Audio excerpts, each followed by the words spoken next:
Cada tanto aparecen en nuestras vidas estas personas que iluminan, tienen un saber, una sapiencia que los hace especiales porque han estudiado, porque lo han laburado, porque tienen dotes personales, porque tienen esfuerzo, porque son lo que decimos nosotros picantes.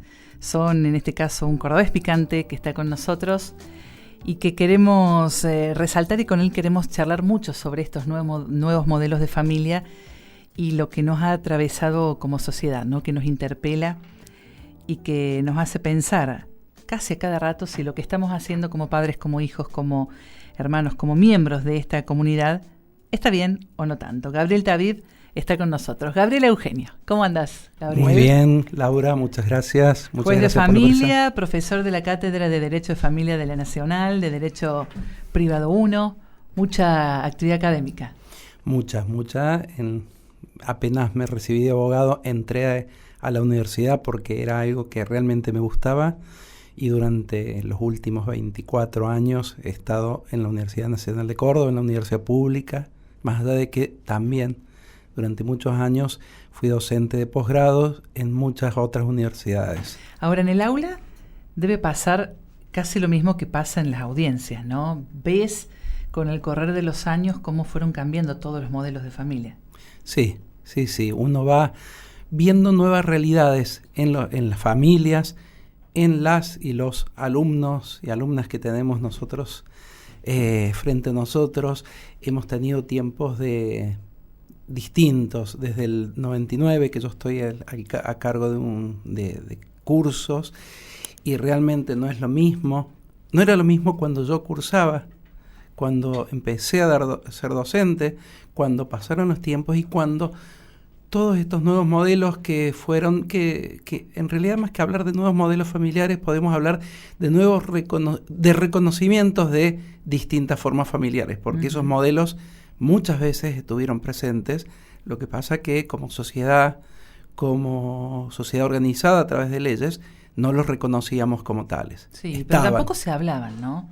Es como que se ocultaban esos formatos no estandarizados de la familia tradicional. Ahí hemos aprendido. Mucho.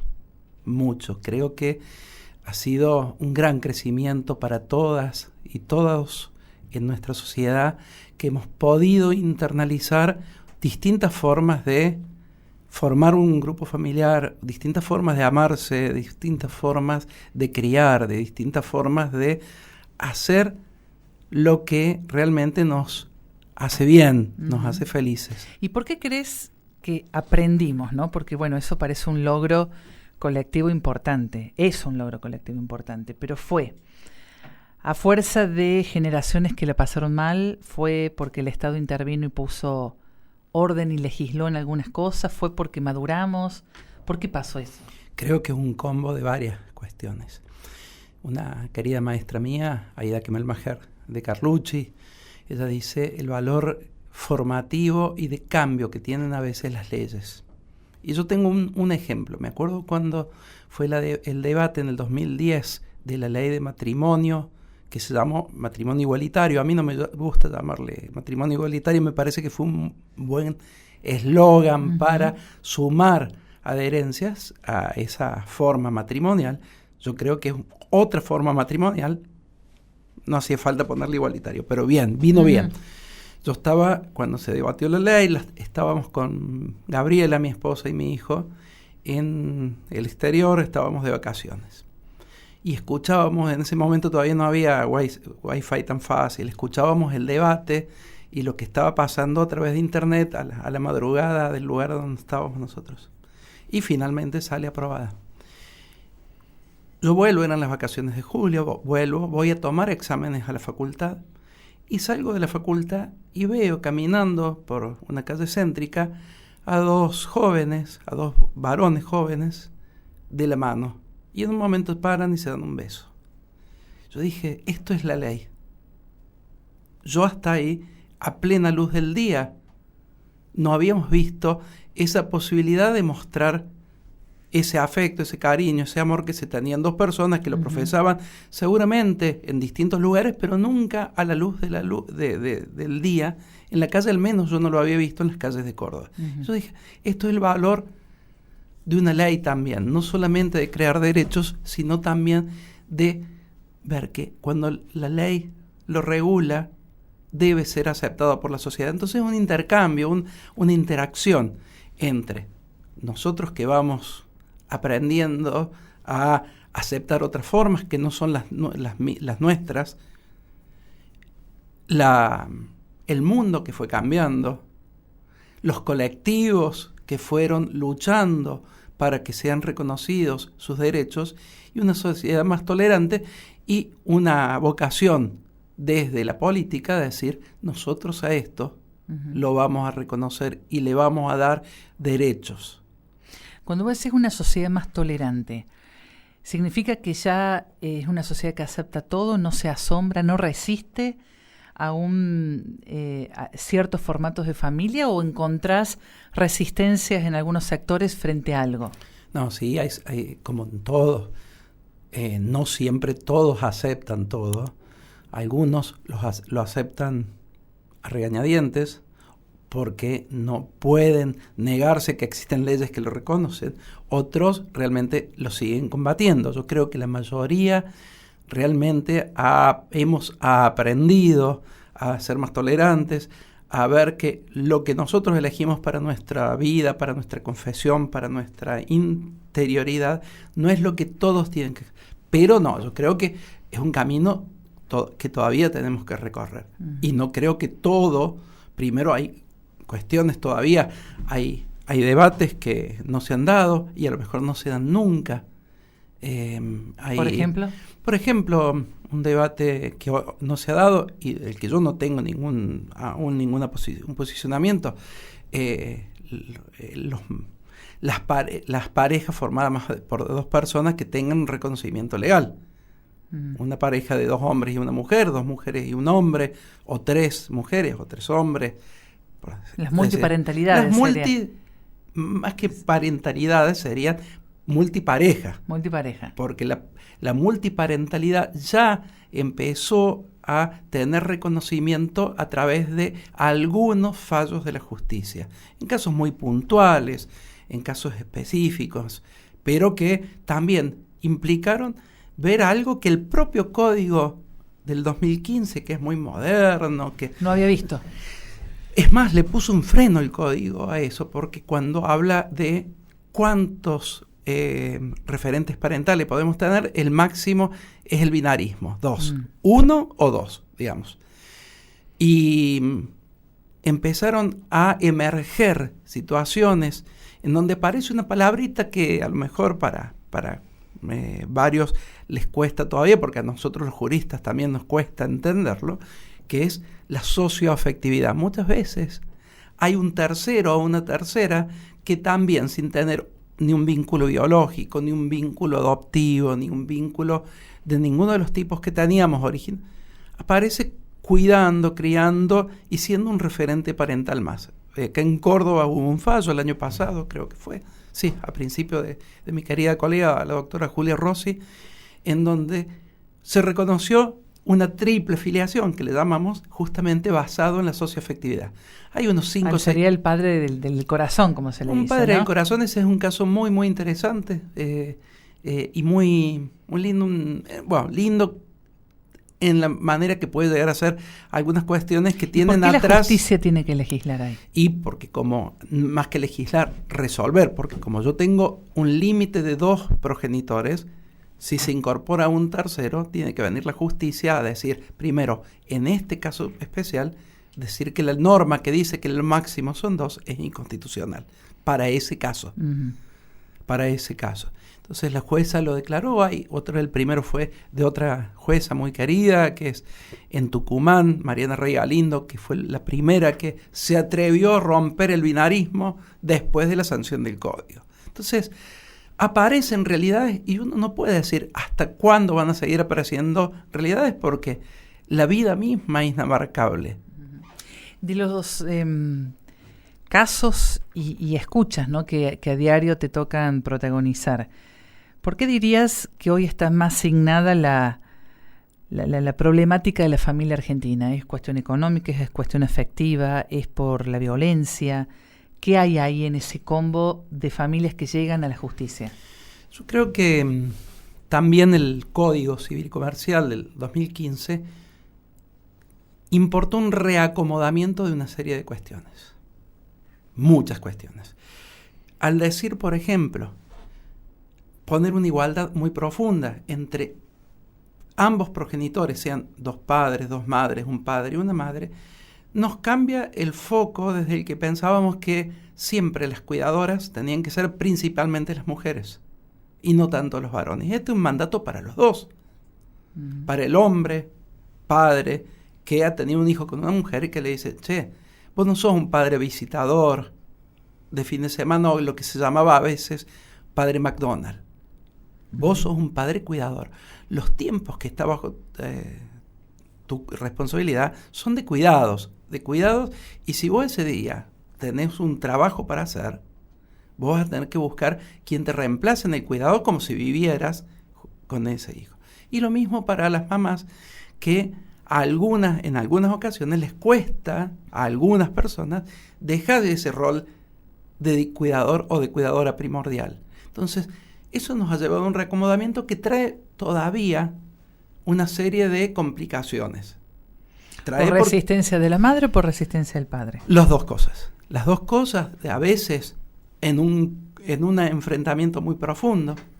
Esto ha llevado también que los jueces y las juezas, en este reacomodamiento de roles, tengamos que decidir cosas que antes no decidíamos. Por ejemplo, yo en los últimos años me ha tocado resolver a qué colegios van los chicos, que antes no pasaba, porque antes quien ejercía la tenencia, como se llamaba antes, hoy se llama cuidado personal, quien tomaba esa decisión.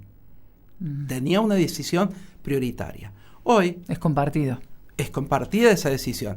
Se presume que si un niño o un adolescente va a un colegio y lo anotó uno de los progenitores, el otro ha dado el aval implícito.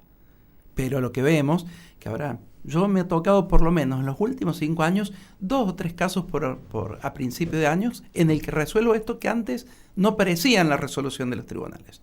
Otra es decidir a qué, si van o no van a un psicólogo o una psicóloga. Muchas veces decidir que lamentablemente intrafamiliarmente en algunos grupos familiares no se da ese debate interno para solucionar esto. Sí, ahora es de locos pensar que para todo eso tiene que intervenir un juez. Sí, es muy fuerte, y lleva a que estas cosas que deberían ser resueltas en la intimidad familiar ocupen un espacio que a veces lo necesita un grupo familiar que tiene una problemática más profunda, con muchas más aristas, en las que nosotros tenemos que dedicarle más tiempo. Y nosotros tenemos que dedicarle tiempo a todo lo que nos llega, pero instamos... Supongo que eso llegará con carácter de urgente, ¿no? ¿Dónde va un chico a la escuela? Hay que resolverlo rápido. Así es. Y a veces el juez o la jueza sin parámetros para elegir, a veces... En un supuesto me tocó elegir en un caso en que los dos padres querían, la madre y el padre querían que fueran 2 colegios confesionales muy parecidos. O sea, ya en relación al tipo de educación no había discrepancia. Los 2 colegios estaban equidistantes a los domicilios. Había una serie de elementos, pero era un capricho, desde mi punto de vista, de ambos, de no ceder ante lo que había elegido. ¿Qué resolviste? Sorteé. Hice un sorteo. Podrían haber sorteado ellos. Sí, hice un sorteo, pero tampoco lo querían hacer ellos. Tuvimos que hacer un sorteo y justificamos por qué íbamos a sortear por esos elementos que... Pero fíjense, es un absurdo que los jueces... ¿Y no hay forma de disuadir para que esas familias en situaciones problemáticas así de discusión y pelea puedan resolver por sus propios medios en lugar de acudir a la justicia? O sea, no sé, que los multes eventualmente. Y hacemos distintas estrategias. Buscamos que primeros ellos puedan solucionarlos, que ellos busquen alternativas, que instamos a las y los abogados de familia que traten de mediar entre ellos, porque aparte una impronta de los que hacen esta área del derecho es justamente una idea de autocomposición de la relación familiar. O sea, se pretende que el abogado que haga familia no sea un abogado que viene a reclamar un daños y perjuicios, sino que es un abogado que busca, de alguna forma, encontrar el consenso, el punto común. Consenso. Entonces, a veces ¿Y los abogados entienden eso? Sí, muchos y muchas sí. Muchos lo entienden y no pueden convencer a sus representados. También. Pero yo no tengo más que agradecimiento a la mayoría de quienes ejercen esta área del derecho en la ciudad de Córdoba, en los tribunales, porque hay una formación permanente, profunda. Pero a veces ni los mismos profesionales pueden realmente poner un freno a sus clientes. No, sobre todo pasa lo que, sí. Perdón, Gabriel, pasa lo que todo el mundo, o muchos se quejan de las demoras, ¿no?, del foro de familia. Sí. Que vos para un divorcio a lo mejor estás 3-4 años, para todo mucho tiempo. Y bueno, seguramente estarán abocados a estas rencillas, si se quiere. En realidad ya los divorcios salen en menos de un mes desde el código también, el código nuevo, al sacar las causales culpables de divorcio. Basta uno solo. Sí. Si es un divorcio bilateral, que se le llama el que antes era el mutuo antes, que vienen los dos, ese puede salir en 2 semanas un divorcio. Si es unilateral, como hay que notificarle a la otra parte, a lo mejor hasta la que está la notificación puede ser 1 mes, mes y medio. Los divorcios no demoran. Sí puede demorar una división de bienes cuando hay mucha tela para cortar allí.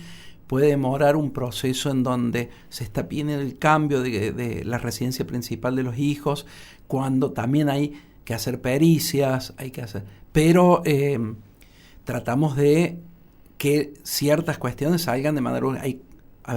viene alguien y pide alimentos, determinación del cuidado de los hijos y distribución de los tiempos a cargo del otro progenitor, y nosotros fijamos una audiencia al menos en mi juzgado, entre 1 mes y 1 mes y medio desde que se pide, para que se resuelva cautelarmente eso. O sea, nosotros una resolución cautelar a cuestiones urgentes damos. ¿Por qué la ponemos entre mes y medio no antes? Porque no dan los tiempos para notificar a la otra parte. Claro. Cuando poníamos menos de 3 semanas, se frustraban las audiencias porque no se había notificado bien. Entonces, por eso hay una serie de aristas para... Me decís entonces que sí, estas problemáticas menores en las cuales los padres piden intervención judicial. ¿Y qué otras cosas signan hoy la familia? Porque si nos asomamos a la inseguridad, por ejemplo, o a la tarea de las fiscalías especializadas o la policía, te dicen el 70% de las denuncias que nos están llegando tienen que ver con la violencia de género. En el foro de familia, ¿también hay un marco signado por la violencia? Nosotros, sí. Uno de los principios básicos que yo te dije del proceso familia es la conciliación. Y desde que se incrementa o se trabaja más profundamente en el fuero de violencia, con las denuncias de violencia, lleva a la aplicación de un protocolo que está vigente hace unos 3 años, en el cual ya no podemos juntar a las partes que están en un proceso de violencia. Eso nos lleva a que no podamos buscar una conciliación, buscamos otros medios para resolver urgentes esas cuestiones. Entonces, la violencia sí aparece. No, me parece que en muchos casos que vemos están atravesados por denuncias previas, concomitantes o posteriores de violencia. Las denuncias son especialmente entre la pareja. También hay en una medida menor, pero no que no nos deja de preocupar, denuncias de violencia en relación a las hijas y a los hijos también. Y un tema que a mí que nos preocupa mucho también es cuando en ese marco de violencia ya pasa a la órbita penal, tanto por la violencia o por denuncias que van contra de abuso o contra la integridad sexual de los chicos. En esos supuestos, ahí nosotros, y el denunciado o la denunciada es uno de los progenitores, normalmente el denunciado es el padre más que la madre, podría llegar a ser también algún referente cercano a la madre, nosotros tenemos que cortar el vínculo inmediatamente, tenemos que interrumpir el vínculo. Lamentablemente, los procesos penales, en donde esto también abunda de una forma lamentable, no tienen los recursos para resolver de una forma urgente eso también, de una forma, y entonces por allí los niños quedan mucho tiempo por la denuncia solamente y por un fallo de nuestro Tribunal Superior de Justicia que dijo, habiendo investigación por delitos contra la integridad sexual del hijo, hay que suspender los regímenes. Eso nos preocupa mucho, porque si es negado, si se descarta la existencia del hecho, yo tuve un hijo y una hija mucho tiempo desvinculado con uno de sus progenitores. Uh-huh. ¿Hay mucha denuncia falsa? Yo no puedo hacer una estadística de ese tipo porque eso es un resultado de los procesos penales. Hay muchas denuncias en las que sí se encuentra, lamentablemente, La pregunta es porque vos decís, bueno, sí, lo mantuve alejado, suspendí el vínculo en el mientras tanto. Sí. ¿No? Pero en el mientras tanto, o sea, se suspendió correctamente porque en general se llega a comprobar que la violencia existía, o en muchos casos no existía el abuso. Tenemos de los dos supuestos, en los dos supuestos. Por eso hay que ser precavidos. Y ante dos derechos en pugna, la integridad sexual y la coparentalidad, que sería el otro derecho en pugna de los niños, hay que preferir protegerlos de algo que posiblemente pueda estar ocurriendo, que es algo gravísimo y de lo que es muy difícil volver. Gabriel, te propongo una pausa, ya Bien. Seguimos en Gente Picante. Perfecto, gracias.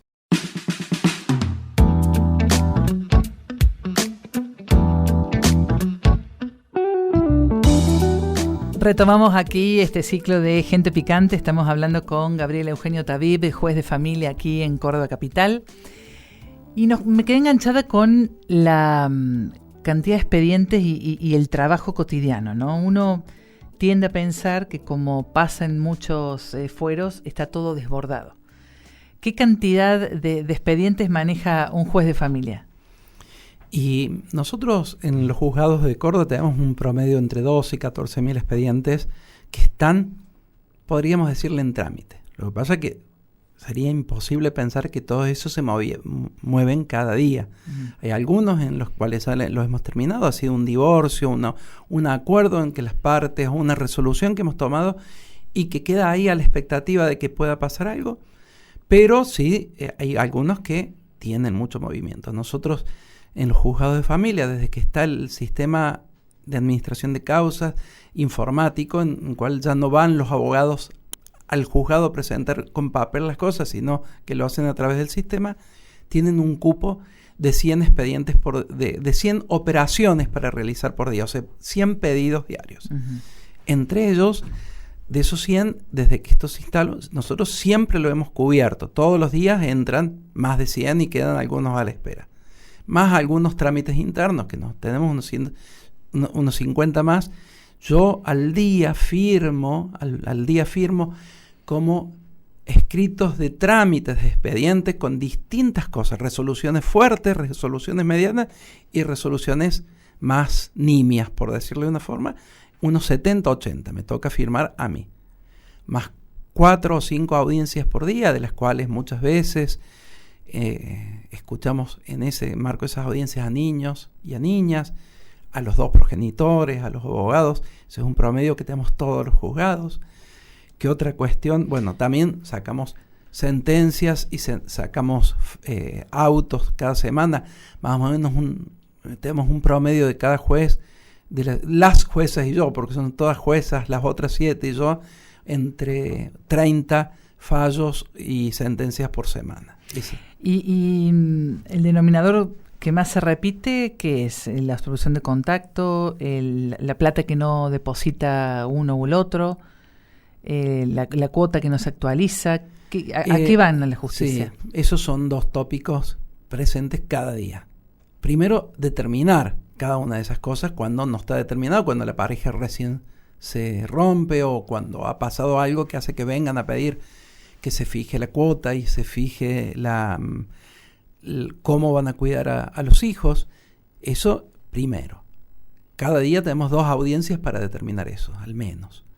Y después muchas veces los incumplimientos, las modificaciones, a veces lamentablemente las cuotas están fijadas en un monto en pesos fijos y obviamente en un país con la inflación que tenemos en Argentina, eso ya dentro de 2 meses necesita ser revisado. ¿Cómo lo revisas? Y eso lo empezamos a trabajar cuando no hay empleo en relación de dependencia, lo atamos al salario mínimo vital y móvil, para que por lo menos haya una pauta de actualización que sea constante y que se haya mantenido como política de Estado, como ha pasado en los últimos 20, 25 años, que se ha ido actualizando aproximadamente teniendo en cuenta los aumentos de sueldo y los aumentos de los precios de la canasta básica. Entonces, lo atamos a un porcentaje de eso.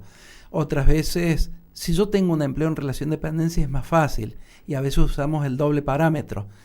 Un porcentaje de los ingresos con un monto mínimo, porque a veces hay empleos que una parte lo cobran en blanco y otra parte no lo cobran, claramente. Entonces, por ahí también tenemos que ir haciendo malabarismos para ver qué podemos resolver en cada situación particular, porque aparte cada familia es distinta. Nosotros no podemos hacer generalizaciones.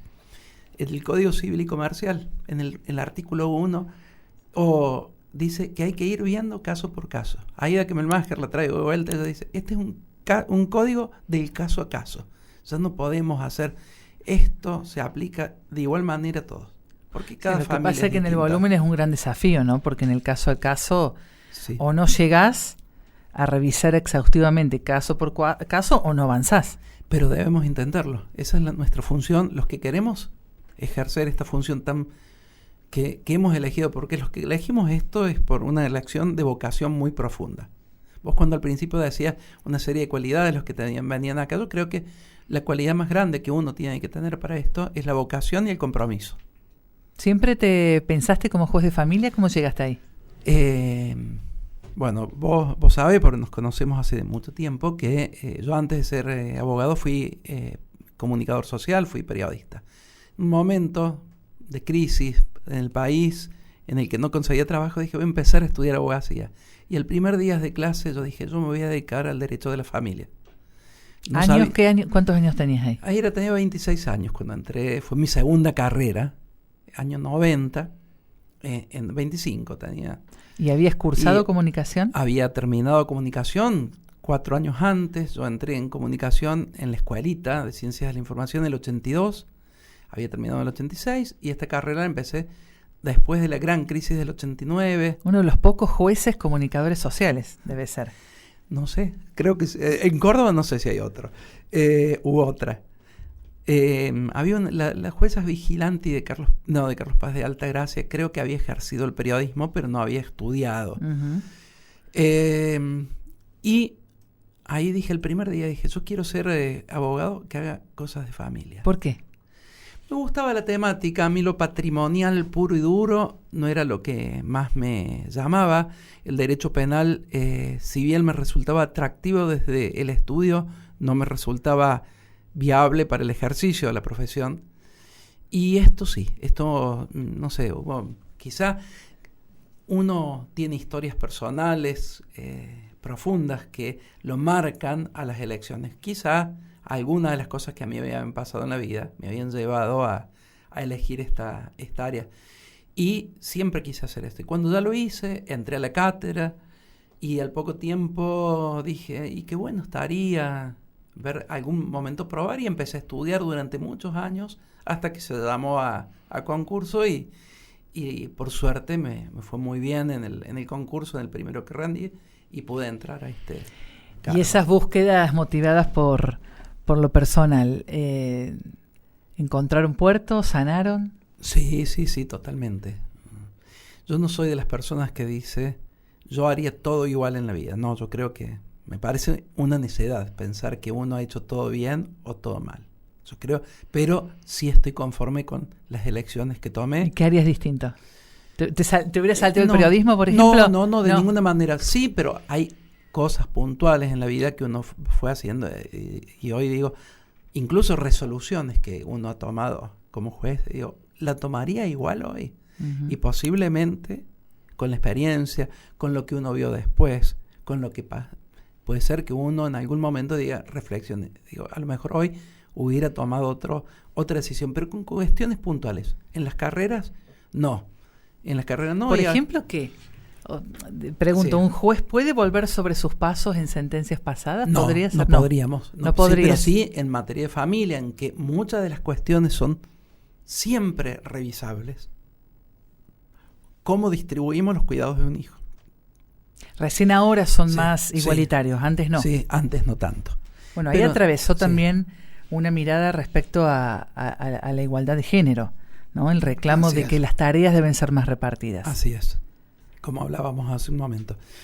Pero uno muchas veces que toma y después ve y a lo mejor hoy podemos hacer, si vuelve esta familia, un reajuste en esto, porque nos quedamos cortos o nos quedamos largos.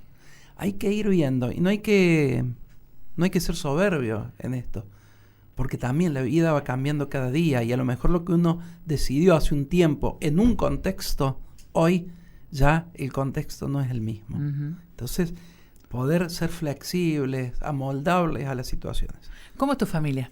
Mi familia está compuesta por mi familia nuclear, pero tengo una familia grande, muy linda, por Gabriela, que es mi esposa, que es psiquiatra, infanto-juvenil y con quien nos consultamos muchas cosas, muchas veces, porque nuestras profesiones están muy, muy entrelazadas. Y tenemos un hijo, Felipe, que tiene 15 años, que va a 4º año del secundario en la escuela Dante Alighieri y que cumple una frustración que nosotros tenemos. Él es un músico en potencia, o al menos tiene talento para hacerlo, y ambos progenitores somos lamentablemente negados para la música. ¿Te puedo preguntar si la decisión de un hijo fue así, tener uno solo? Fue un hijo muy esperado durante muchos años. En esto de las formas familiares que hablábamos hace un rato, una de las formas era poder acceder a la paternidad-maternidad a través de las técnicas de reproducción humana asistida, que en un tiempo eran otra mirada. Nosotros intentamos muchas veces, mientras tanto, paralelamente, nos inscribimos en el registro único de adoptantes, esperamos 6 años y en tanto las gestaciones, las técnicas de reproducción asistida, las in vitro no se daban. Un día, un 13 de agosto del año 2008, me suena mi teléfono celular y me dicen, somos del registro único de adopción. Dice, y ustedes son los que siguen en la lista. Y bueno, Felipe vino allí. Mira. Felipe vino en ese momento. ¿Eso te da una mirada particular a vos al momento de resolver cuestiones similares? No sé si particular. Me da la experiencia de haber vivido una situación de ese tipo, pero creo que si no la hubiera pasado, tendría una mirada bastante similar a lo que yo entiendo cómo deben ejercerse los derechos. Ahora, esperar 6 años para adoptar, para muchos es un montón, ¿no? ¿Qué falla en el sistema? No sé si hay distintas cuestiones. Cuando yo escucho, y escuchaba antes, habiendo tantos padres que quieren adoptar y niños para ser adoptados, ¿por qué se demora tanto? En realidad, eso es una media verdad. No hay tantos niños que tantos padres quieren adoptar. O sea, niños bebés, porque para anotarse en los registros uno se anota en distintos subregistros. Uno que es de niños recién nacidos hasta el año, otro subregistro que es de 1 a 3 años, otro por edades, por niños el con 80% ciertas... tiene más de 5. Sí. Niños con ciertas dificultades porque tienen alguna enfermedad o que afecta mental o física, o son grupos de hermanos, o niños que no han podido entrar antes a ser adoptados porque tenían padres que iban y venían y no se solucionaba, y son niños más grandes. Y la mayoría de los que quieren y de las que quieren adoptar, y sin cuestionar la elección personal, porque cada uno sabe lo que puede, y es mejor saber lo que se puede y no creer que uno va a poder todo y después llevar una frustración a ese niño. Entonces la mayoría pretenden niños chiquitos, y niños chiquitos no hay una fábrica de niños para ser adoptados. Por suerte, porque la adopción es una situación en la cual ya el niño, la niña, ha tenido una situación de desamparo originaria. Entonces, ojalá que ningún niño pasara nunca por eso. Bueno, la vida va por otros lugares, obviamente. No vivimos en un mundo ideal, vivimos en un mundo real. Y entonces en ese mundo real hay niños en esa situación. Pero hay muchos menos niños pequeños en una situación de adoptabilidad que grupos de papás y mamás que quieran adoptar. ¿Y por qué esa mirada tan específica, ¿no? de las familias? Entiendo, ¿no? Por las historias personales que pueden traer esos chicos, que el temor de no poder superarlas, de no poder moldear, si es que vale el término, ¿no? Pero podría haber una mirada diferente, ¿no? Y pensar en niños más de 5 años. El otro día hacíamos una nota, el 80% de los chicos en adoptabilidad en Argentina tienen más de 5 años. ¿Qué se podría hacer ahí? Y pensar en pensarnos, cada uno, cómo puede desarrollar ese deseo de ser papá y de ser mamá. Hay que tener en cuenta que la adopción no es una institución creada para dar hijos a padres y madres que no los tienen. Es justamente al revés. Es una institución para darle padres a los hijos. Para darle padres. Entonces, pero también, como dije recién, hay que ser conscientes de que nosotros tenemos que saber qué podemos. Cuando a veces se habla de los fracasos de ciertos procesos adoptivos concretos, yo creo que tienen más que ver en el 90% de los supuestos por una imposibilidad de quienes adoptan, de quienes adoptamos, de hacernos cargo de todo lo que importa ese tipo de paternidad o maternidad. Entonces, ¿qué edad tenía Felipe? Era bebé, él había nacido en mayo de ese año y llegó a nuestra casa en octubre. Uh-huh. ¿Y la conversación con él es pública? ¿Él sabe sus orígenes y demás? Totalmente, desde el primer día. No lo estaría diciendo en este momento Imagino. Públicamente, sí. Él, digamos, el derecho a la identidad, el derecho a su historia es un tema fundamental para mí. Es un tema que he trabajado toda mi vida. Uh-huh. Y que lo estoy trabajando en otro lugar en este momento. ¿En dónde? Estoy trabajando un libro de cuentos. He vuelto a un amor que no hace mucho no desarrollaba. No ibas por ahí, ibas por lo académico exclusivamente. Sí, que es escribir, y una serie de cuentos no cortitos, sino cuentos, en los cuales el tema de la identidad es el eje transversal de todo. Si alguna vez sale algo digno de ahí, intentaré darlo a conocer. Tenemos para vos, Gabriel, el mensaje de alguien muy especial. Gabo, corazón, qué buena oportunidad poder decirte acá una vez más todo lo que te admiro, todo lo que te amo y agradecerte siempre por propiciar mi vuelo y cuidármelo y estar ahí esperando que regrese con tanto amor y con tanta nobleza. Qué bueno que te invitaran y que pudieras hablar de tu vida, que tiene tanto de ejemplar, con tantos valores y reinventándote siempre para bien. Siempre generoso, sensible, atento, un amigo de lujo, un papá increíble y un hombre, fabuloso. Lo interesante es que lo puedo decir después de 30 años juntos y de que cada año ha sido mejor. Qué bueno que te puedan oír y que pueda transmitir tanta sabiduría. Abrazo inmenso. Bien, esa es Gabriela. Wow. Sí, es Gabriela, mi compañera, mi amor, mi esposa, y una compañera de vida excepcional, con la que, como ella dice ahí, 30 años. Hemos compartido ya 30 años juntos. Influye, impacta lo que ves vos, ¿no? Tanta rencilla, tanto discutir en otras parejas, en otras familias que llegan al fuero. Cuando volvés a casa, ¿cómo eso decanta?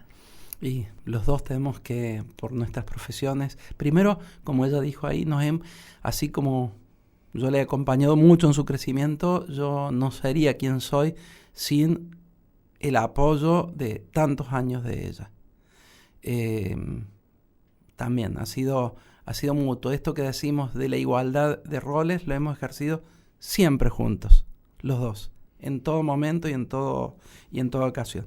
Entonces, creo que ella y yo tratamos de dejar de lado todo esto cuando entramos a casa, porque si no uno viene muy cargado, tanto ella con lo que debe trabajar con ciertos pacientes, como yo con ciertas causas. ¿Evitan hablar de trabajo? No, a veces hablamos, pero dejamos lo angustiante fuera de casa, porque aparte tenemos un hijo que tenemos que seguir cuidando, criando y bueno, y tener una vida linda en casa, y la tenemos, es hermosa estar así. Te voy a hacer un ping-pong de preguntas. Dale. Rapidito. Dale. A ver, vamos a ver. ¿Cuántos buenos amigos tenés? Oh, varios. Yo cultivo la amistad, tengo un grupo, vos conoces a algunos.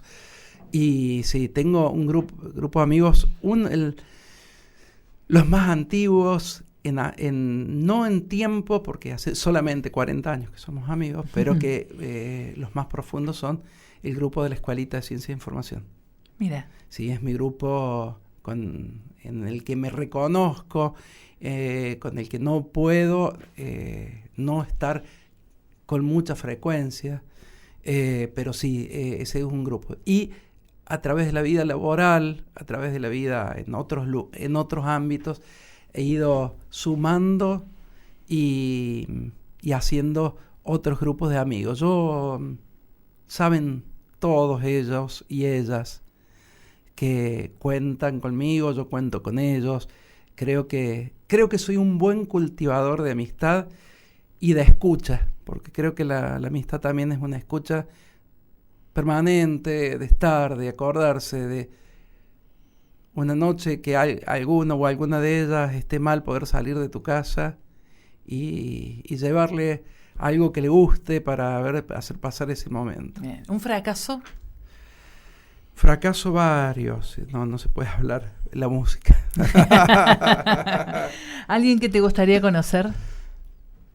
Alguien que me gustaría conocer, a ver, hay mucha gente, pero de acá de Córdoba, ayer te dije que había alguien que admiraba mucho, que es Sonia Torres.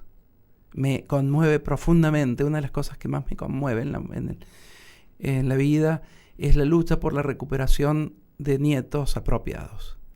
Y Sonia Torres es la referente en Córdoba con su calma, con su lucha y con su entereza de esto. Alguna vez me gustaría darle un beso y darle las manos. Muchos de los otros que han admirado, personas en el ámbito del derecho, en el ámbito del arte, todo, los que he querido los he podido conocer. ¿Algo que no te sale? No me sale. La música ya le dijiste, sí. Bueno, otra. Ser un buen deportista. ¿Nada? ¿Negado para el deporte? Muy poco. El tenis nomás. El tenis es lo único que, a fuerza de muchas ganas y mucho darle durante muchos años, he podido hacer. Pero todo lo otro soy un negado. ¿Cómo te cuidas físicamente? Camino todos los días, 1 hora. Hago esa tarea aeróbica, y ahora Gabriela, la que me acaba de llamar, me está indicando que tengo que hacer algo de de fuerzas. Pero eso, así me cuido. Un placer pequeño, así cotidiano, chiquito. Hoy estoy con un placer que estoy empezando y que realmente me está llenando la vida de una forma que no pensé. Estoy haciendo actuación, estoy en 2 grupos de teatro. Mira. Que era algo que yo toda la vida lo había pensado. O sea, del juez periodista vamos al juez actor. Ojalá. Estoy esperando que me llamen para protagonizar a Hamlet, por lo menos. Ficción, no ficción, terror, comedia, ¿por dónde vas? Mi profe que me dice, vos sos del drama. Yo digo, te veo la vista dramática, porque a ella le gusta más el humor. Que es Caro Gallardo, una gran profe de teatro. Y este es uno de los placeres que he descubierto este año, en donde he dejado de lado algunas otras cosas que hacía, que es varias de las cuestiones académicas, y me dediqué a estas otras 2 cosas en mis tiempos libres, es ir 2 días a teatro, y que realmente lo quería hacer desde siempre y lo pensaba. Lo pensaba con una amiga que vos conocés, que es la Euge Pascuali. Hace años que decíamos con la Eugenia Pascuali, vamos a ir a teatro. Y bueno, yo este año dije, voy.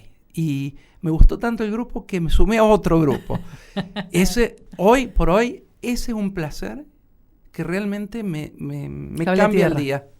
¿Lavas los platos? Sí. En realidad, no. Porque tenemos la vajilla. La vajilla. Pero sí, hacemos las tareas domésticas. Tenemos a Esther que nos trabaja con nosotros desde que nació Felipe. Y a Karina, que va algún día, que trabajan con nosotros, pero todas las otras tareas que nos hacen grandes personas. Esther es nuestra mano derecha, izquierda y nuestra cabeza. Las tareas que no hacen ellas, las hacemos por mitades. Hay días que me toca a mí, hay días que depende también las otras actividades. Pero sí, hacemos todas las tareas domésticas los 2. ¿Cuánto hace de la última vez que lloraste? El miércoles pasado en teatro. Ah.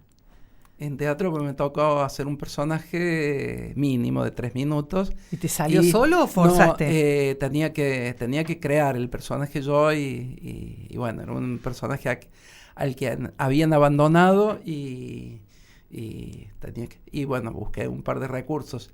Ahí están siempre 2 ángeles que me hacen, cuando les recuerdo, que son mi abuela Tita, lo más maravilloso que pasó en mi vida y que en gran parte soy así como soy hoy por sus enseñanzas, y mi mamá. ¿Cómo se llamaba? Mi mamá la decían Patti, Edith.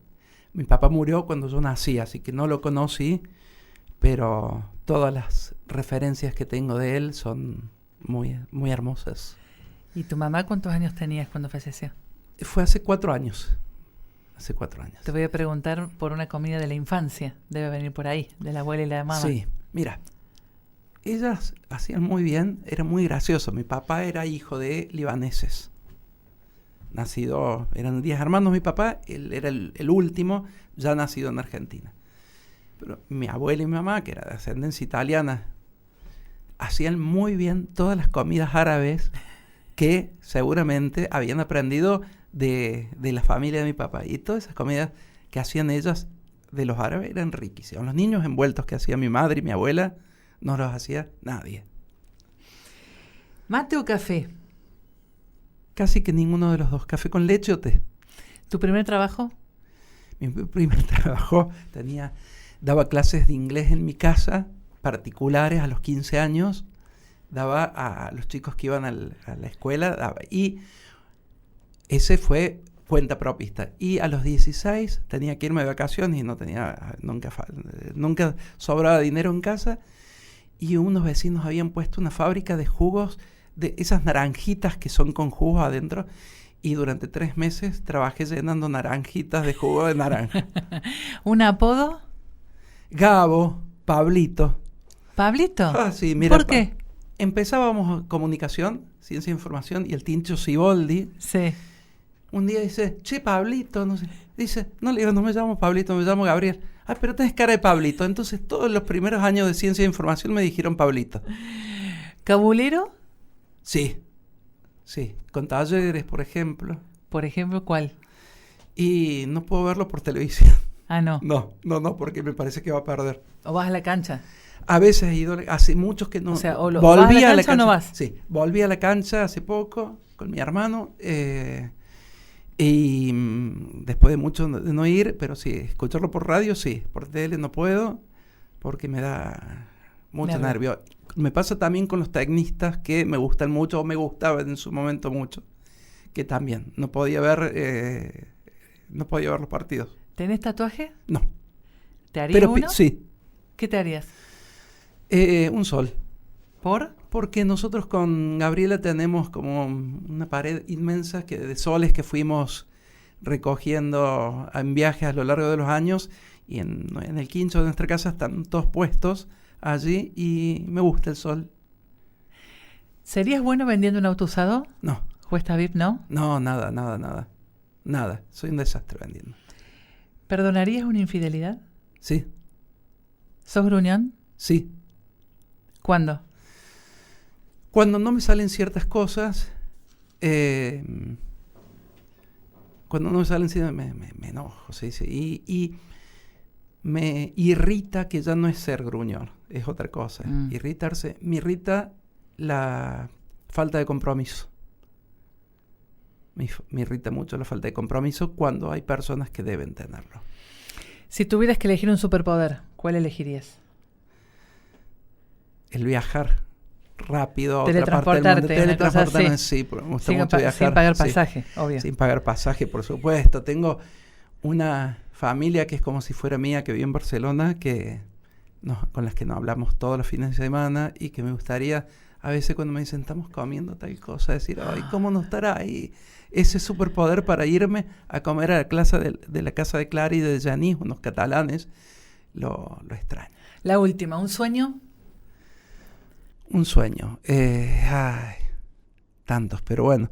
Hoy por hoy, que este libro que he empezado a escribir sea digno para mí, que salga algo interesante y poder darlo a conocer en algún momento. ¿Tiene nombre ya? Sí. ¿Se puede decir?